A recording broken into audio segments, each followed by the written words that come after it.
Feliz y bendecido día para todos. El día de hoy, junto al ingeniero Meuricedeño, estaremos haciendo un análisis del artículo titulado Diseño de procesos conceptuales y simulación de sistema de membranas para deshidratación y endulzamiento integrado del gas natural. Sin más preámbulos, comencemos. Luego del proceso de separación de hidrocarburos es necesario aplicar procesos para evitar la obstrucción de las tuberías para la formación de hidratos y corrosión debido a las impurezas. Estos procesos se conocen como endulzamiento y deshidratación del gas natural.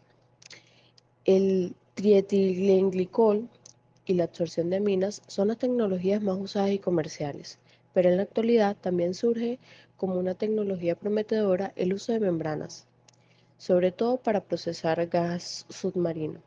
En el artículo a analizar se diseñó un proceso de membranas híbrido para ambos procesos, para un gas saturado con un contenido de 10% de moles de CO2, investigando parámetros operacionales como la alimentación de las etapas y la presión del permeado.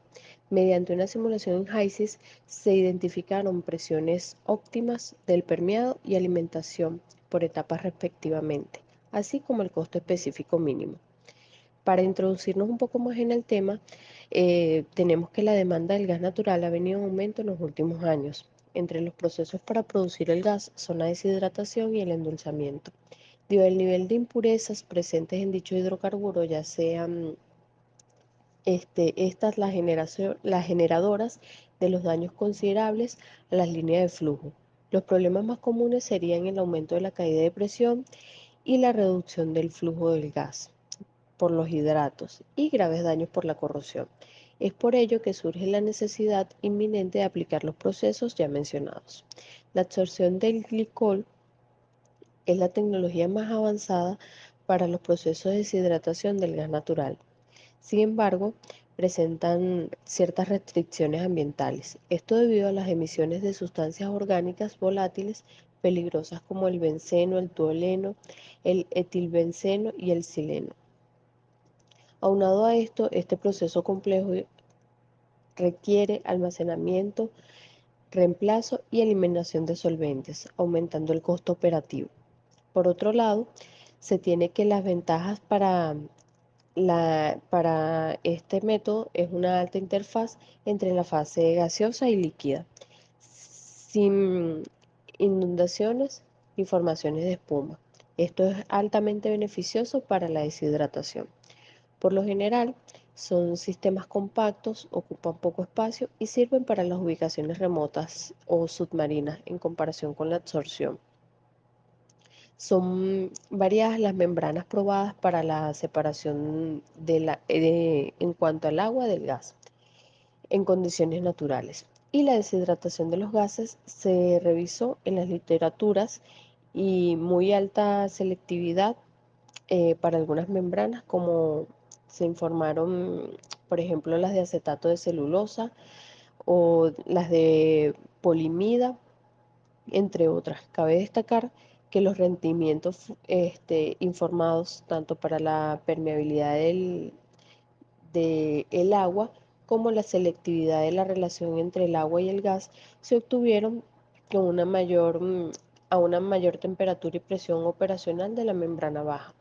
Aunque muchas de las membranas poliméricas e inorgánicas fueron desarrolladas para la separación de estas variables, el proceso de tales sistemas de membranas no se realizaba para documentar el potencial que tiene para la deshidratación del gas natural a gran escala, específicamente para lograr un bajo contenido de agua específico, como por ejemplo en el punto de rocío que sea menor del 40, que sea menos 40 grados Celsius en el caso del gas natural. Además, también es necesario endulzar el gas natural para eliminar el CO2 y alcanzar un contenido menor a 2,5 mol por ciento en el gas producto o en el gas eh, de recesión. A pesar de que la absorción química en base a las aminas es la tecnología comercial para la eliminación de CO2 en las plantas de gas, el consumo de energía y los problemas medioambientales eh, por contaminación, por absorción a una base de aminas apunta al desarrollo de las tecnologías avanzadas de separación de otro índole. La separación del gas natural de membrana se considera una tecnología prometedora para esta aplicación a pesar de que solo tiene el 5% del mercado actual. Sin embargo, las membranas poliméricas disponibles comercialmente, como por ejemplo la de celulosa acetato, el triacetato celuloso o la poliamida, utilizados para la eliminación del CO2 en el gas natural, tienen bajos rendimientos de separación relacionados con la compactación y la plastificación de las membranas en operaciones de alta presión. Estos problemas conducen al aumento del costo del capital. Así se realizó de esta manera un análisis de factibilidad técnico-económico para documentar el avance del proceso de esta membrana híbrida de, en cuanto al gas procedente de producción submarina. Y además, los parámetros operativos del proceso fueron investigados por un simulador llamado HYSYS para identificar las condiciones óptimas para lograr un costo mínimo de procesamiento del gas. Este análisis de sensibilidades sobre el rendimiento de las membranas, especialmente selectivas, también se llevó a cabo para documentar el rendimiento del material requerido para alcanzar una baja pérdida. Posteriormente pasamos a los métodos. El primero es describir el diseño del proceso, el sistema híbrido de membranas para el gas natural, ya sea deshidratación y endulzamiento, es mostrado en la figura número 1 de la lámina. El proceso diseñado utiliza membranas selectivas de agua para la unidad de deshidratación y para eliminar el vapor de agua del gas pretratado, y seguido de un sistema de membrana de carbono para eliminar el CO2. El gas natural amargo se filtra inicialmente para retirar los líquidos, aerosoles, partículas y arenas atrapados y luego entran en un módulo de membrana selectiva para el agua, donde el agua y parte del CO2 eh, permean a través de las membranas. El segundo método a escribir es la base de simulación, el sistema híbrido de membrana diseñado y el cual se muestra en la figura número 2, en donde el flujo del trabajo de la simulación de la membrana híbrida del sistema de deshidratación y endulzamiento integrado del gas natural y la entrada de variables como la configuración del flujo, el área de la membrana, el caudal de alimentación, la temperatura, etc. Se configuraron en el entorno del simulador HYSYS y las variables del diseño, por ejemplo, las presiones del gas, la alimentación, el permeado, el reciclaje del CO2, las relaciones, entre otros, y se ajustaron para investigar una influencia del gas natural y el costo del procedimiento. Y las áreas de las membranas en las unidades de deshidratación y eliminación del CO2 se ajustaron para lograr los objetivos de la separación. En la tabla número 1 se puede observar la composición del gas en estudio. Tabla número 2 y los resultados de la simulación en el área de la membrana requerida y el potencial del compresor y el caudal del gas purificado se obtuvieron para la estimación de costos de procesamiento. El modelo número 3 es el modelo de costos, el cual nos habla de una estimación de costos para los compresores y unidades de las membranas que se realizaron con base en el modelo de costo de información informado por Chut et al. Para el axial seleccionado en los compresores con materiales de acero inoxidable. Para la operación de altas presiones se utilizó un costo de membrana de $50 por metro cúbico para estimar el costo unitario de la membrana de PEVAX y la de carbono. También se aplicó una vida útil de una membrana de 5 años.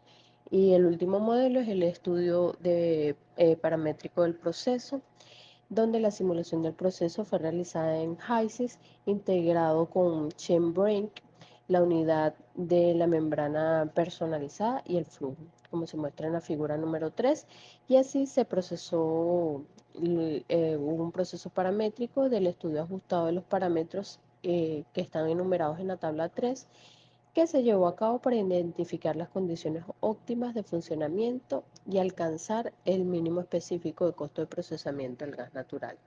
Eh, Sin más preámbulo, mi compañera Meuris seguirá con el tema.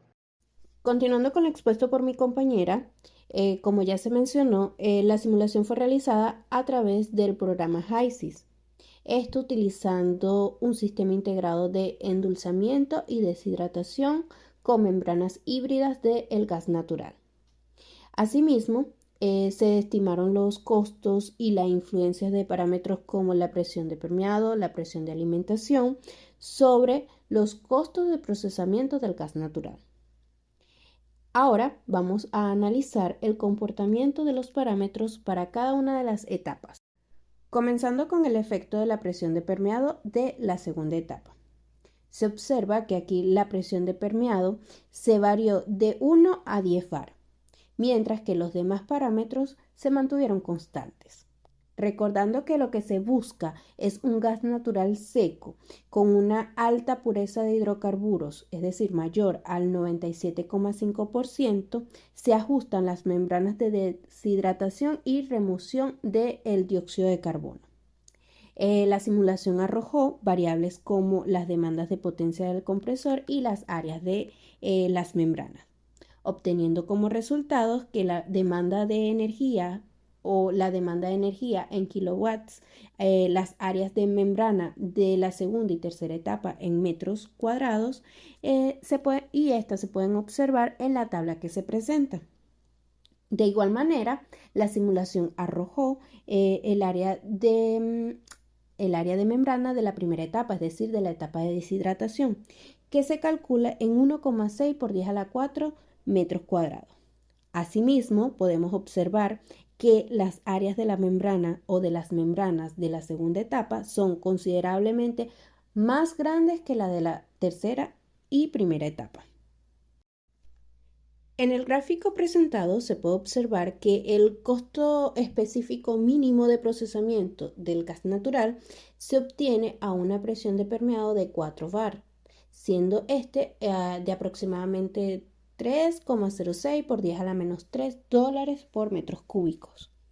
Después de los 4 bar, a medida que va aumentando la presión, va aumentando el área de las membranas de la segunda etapa, traduciéndose así a mayores gastos o costos específicos. Continuando con el efecto de la presión de alimentación de la tercera etapa, se tiene que para reducir la pérdida de hidrocarburos, el dióxido de carbono de esta etapa se recicla nuevamente a la segunda, convirtiéndose ahora en alimento, y el producto sale con una presión de permeado de 4 bar, como se calculó anteriormente, para ser luego enviado a compresión de 4 a 60 bar, arrojando entonces una presión de permeado de 1 bar para la tercera etapa. En el gráfico podemos observar que el costo específico mínimo se alcanza a una presión óptima, una presión de alimentación óptima de 15 bar. Al aumentar la presión, se necesita mayor número de compresores, mayor consumo de energía, traduciéndose a mayores costos. Para el efecto de la presión de permeado de la tercera etapa, se tiene que fueron simuladas presiones entre 1 a 6 bar y los resultados obtenidos se pueden observar en este gráfico, en donde los costos o donde el costo específico mínimo es de 2,55 por 10 a la menos 3 cuando la presión es de 2 bar. Sin embargo, luego incrementa abruptamente, lo que significa que se necesita un aumento en el área de la membrana para presiones entre 2,5 y 6 bar. Obviamente, esto aumenta el costo específico de procesamiento. Para analizar el efecto de la tasa de reciclaje, se variaron las relaciones de reciclaje del dióxido de carbono entre 0 y 1. Y en la figura se puede observar que tanto la pérdida de hidrocarburos como los costos específicos de procesamiento disminuyen con el aumento de la producción de dióxido de carbono. En cuanto a la razón de reciclaje, se tiene que para una relación igual a 0 o R igual a 0, el costo específico mínimo es de 2,71 por 10 a la menos 3 dólares por metros cúbicos, mientras que si la relación es de 1, se tiene un costo específico mínimo de 2,55 por 10 a la menos 3 dólares por metros cúbicos. En esta figura se puede observar que para una razón de 1 la emisión de dióxido de carbono incrementa, mientras que la recuperación de dióxido destinado, o perdón, que el dióxido de carbono destinado para la recuperación de gas de barrido con una razón de 1 decrece. Sin embargo, las pérdidas de hidrocarburos siguen siendo considerablemente demasiado altas, mayores a 11%, por lo que no es aceptable ni por el efecto invernadero del metano ni por las condiciones económicas. Se realizó también un análisis de sensibilidad del rendimiento de las membranas en estudio y, de acuerdo a la simulación, las mayores pérdidas de hidrocarburos ocurren durante la primera etapa o la etapa de deshidratación, por lo que se sugiere el desarrollo de membranas de mayor selectividad. Esto se hizo parcialmente, o este estudio se hizo parcialmente, sin embargo, los autores no la profundizaron en este trabajo. Asimismo, también se tiene que el área de las membranas requerida es inversamente proporcional a la permeabilidad del gas cuando la selectividad H2O CH4 se mantiene constante. La simulación nos arrojó las simulaciones nos arrojaron los siguientes resultados: una presión de permeado en la segunda etapa de 4 bar, una presión de alimentación óptima para la tercera etapa de 15 bar y una presión de permeado para esta misma etapa de 2 bar. Asimismo, una tasa de reciclaje de entre 0,1 y 0,5. Los resultados se muestran en el gráfico y se puede encontrar que se debe lograr una permeabilidad al agua 10 veces mayor en comparación con la membrana en estudio, es decir, la membrana PEVAX, para lograr una pérdida de hidrocarburo menor al 2%, que es lo requerido, a una relación de reciclaje de 0,5, lo que indica que los nuevos materiales de las membranas deberían tener una selectividad agua-metano de al menos 530 a 60 bar. Sin embargo, un alto nivel de la relación de reciclaje, es decir, la 0,5 de dióxido de carbono, se beneficia para alcanzar el requerimiento de una menor pérdida de hidrocarburos, pero el dióxido de carbono capturado para la recuperación de gas se reduce significativamente, o sea, solo el 36%. Esto comparado con una relación de reciclaje de 0,1, cuyas emisiones son mucho menores. Una vez realizado el análisis de sensibilidad del rendimiento de las membranas, se realiza un análisis de sensibilidad en el costo de la membrana de carbono, ya que el costo de la membrana de carbono puede ser más bajo que el de una membrana polimérica. Se sensibilizaron los costos de las membranas de carbono con relación a los costos específicos de procesamiento en estudio. En la figura se muestra que el costo específico aumenta con el aumento de la membrana de carbono. Cabe destacar que la presión de permeado de la segunda etapa puede bajar si aumenta el costo de la membrana de carbono, por lo que disminuye el costo operativo de la recompresión del gas permeado. Pero se encontró que la presión de optimización o la presión óptima de alimentación y de permeado de la tercera etapa y la relación de CO2 son las mismas. Esto debido a que las áreas de membranas de la etapa de deshidratación, es decir, la primera etapa y la tercera etapa, son más pequeñas. El análisis de viabilidad depende en gran medida de los modelos de los costos y de la selección de compresores mucho más baratos. Esto reduciría significativamente los costos específicos y las condiciones operativas óptimas serán mucho o muy diferentes. Se concluye que los sistemas de membranas híbridos diseñados para la deshidratación y endulzamiento integrados del gas natural, utilizando membranas selectivas para el agua y membranas selectivas para el dióxido de carbono, son factibles para lograr los requisitos de separación del hidrocarburos mayores al 97,5% y puntos de rocíos menores al menos 40 grados centígrados, pero la pérdida de hidrocarburos es relativamente alta. Asimismo, los parámetros operativos del proceso, como la presión de alimentación entre etapas y la presión de permeado en unidades de membranas, tienen grandes efectos en el rendimiento del sistema de membranas. La búsqueda de una relación de presión muy baja aumentará drásticamente el costo unitario de la membrana y por lo tanto aumentará el costo total del capital. También se deberían realizar trabajos futuros para desarrollar nuevas tecnologías o nuevas membranas de deshidratación con mayor selectividad de agua e hidrocarburos a altas presiones. Asimismo, se requieren membranas avanzadas con alto rendimiento para la separación del dióxido de carbono metano a altas presiones. Muchas gracias